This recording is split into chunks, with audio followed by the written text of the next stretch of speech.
Running before it, you roll.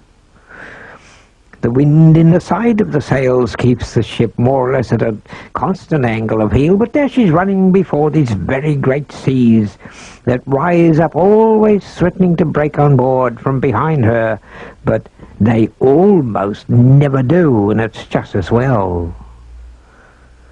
If you take one of them, that is to say that you are pooped in the sea, well, maybe that's the last thing you do. That sea had come over and taken away one of the boats as if it was a piece of a matchbox. This is that beautiful little full-rigged ship that's in Mystic, Connecticut now, the Joseph Conrad, a little ship that I bought one day in Denmark. I was in Copenhagen in Denmark looking for a ship. We'd had the big four-masted bark Palmer for about 3 years. She'd done very well in the Australian grain trade, and I'd written a book or two, and by God's grace, this had done well. He's a little boy, Prentice. He looks little, but he's 14, grown-up boy. Grow up fast in that life. This is a classic old seamanship, reefing, close reefing at the mizzen topsail in the ship Joseph Conrad.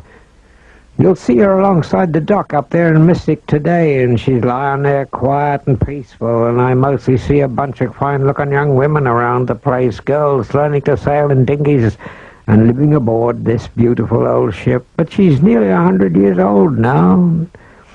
Maybe she's been enough at sea. Certainly enough around Cape Horn. Unfortunately, it was winter. I was coming from Tahiti to New York direct. Took me, if I remember rightly, about 93 days.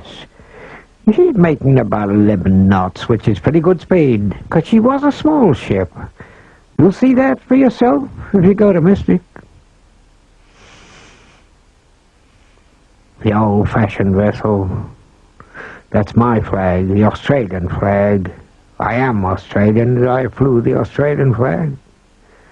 That day, it was in memory of an Australian shipmate who was killed there in another ship on a previous Cape Horn passage.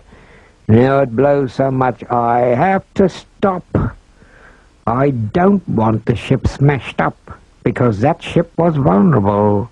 If the sea smashed the deck houses, then the water would come below.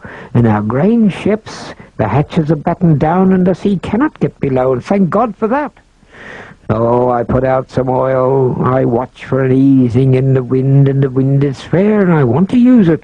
It does ease, and now I've got her under sail again, underway, running, picking her way, even as if she might have had her own eyes. So graceful were these ships developed.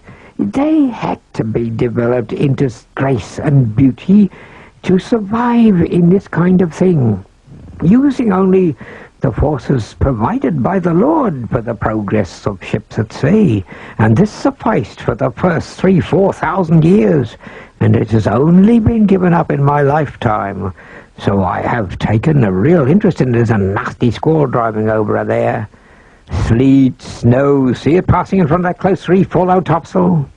Poor topsail. She's under very short canvas, the foresail all fast, foretopmast staysail set. She's rolling. Well, you do roll when you're running before the sea, but in time, past Cape Horn, turn to the left and keep on going another 6,000, 8,000, 9,000 miles. Up into the horse latitudes, where you get fluctuating winds and a little more difficulty.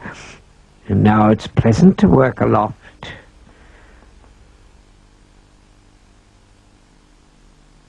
And we can spare a moment or two, an hour or so, to get outside the ship on a quiet day and get a few pictures. And the helmsman comes to the wheel without his shirt, and the young boy is fixing the rigging aloft, fixing the gear, always looking after it.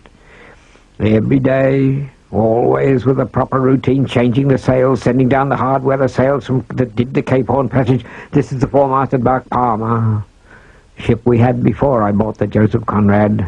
This was the one that carried 5,000 or 6,000 tons. Young boy from Manhasset, Long Island, young American apprentice in the Palmer.